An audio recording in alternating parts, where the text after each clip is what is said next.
Hello, hunters and huntresses. Brian here, Elson Creek Outdoors, Lucky 7 Cents, and the new standard in bulk private label scents, Bucket Scents. Hey, how's it going there?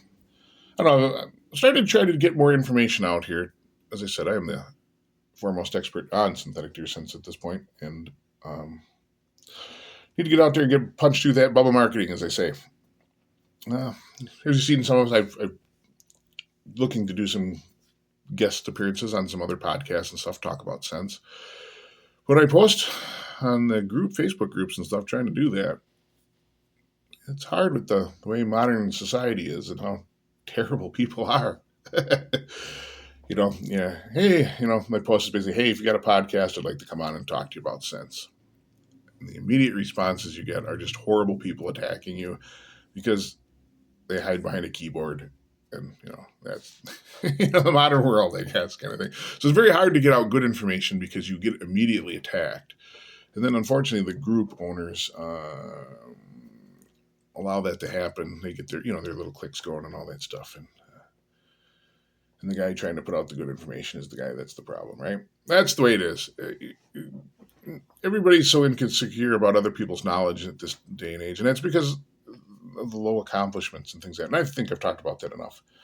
So here's what I want to do is I want to actually do a little bit of set here. And I'm actually calling this the Deer Scent podcast or something like that. I'm just using the YouTube podcast thing to put it up here, a couple of videos. And I'm going to try and do more short form stuff because I do know it gets so complex, it can be confusing. So basically, watch this channel here.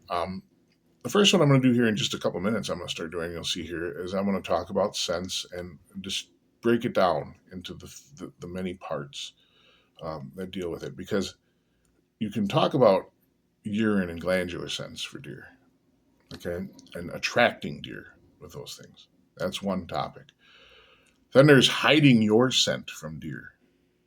It goes with scents. It is a separate topic, and there's a separate way of attacking it.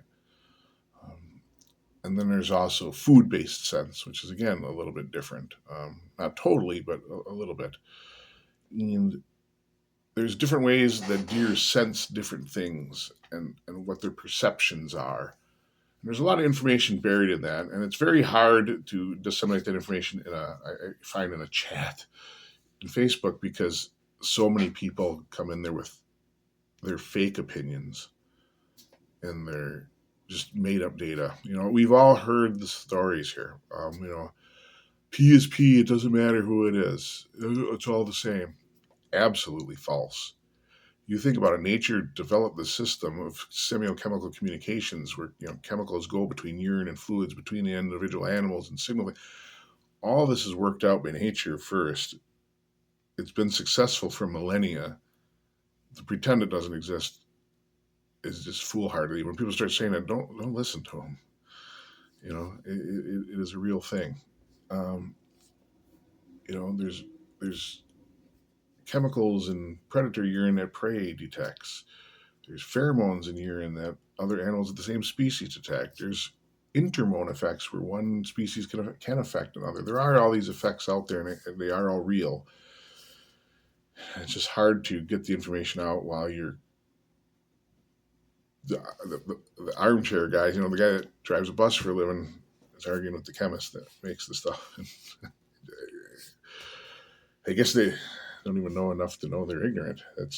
I hate to sound like that, but it's kind of the way it is when you get into the science part of it. And that's why the Bubba marketing is so strong. And that's why you're disappointed in some of the stuff you get and your experiences and why you think things don't work. It's not that deer scents can't work. I can make deer scents work. I promise you that. You're just listening to the wrong people that don't care to make deer scents work and stuff. So, I suggest sometimes just to do what I did. I don't know everything about everything. I mean, I have my expertise in what it is, and when I need expertise from somebody else, I notice to find that person and listen to them, and that makes a difference. So the first one here is I'm going to talk about mostly olfactory, the sense of smell. So I'll be back here in just a few minutes with another video quick. Try to upload this one as the intro. And then we'll start on the Deer Sense podcasting we're going to be doing a little bit of just a discussion of actual olfactory senses.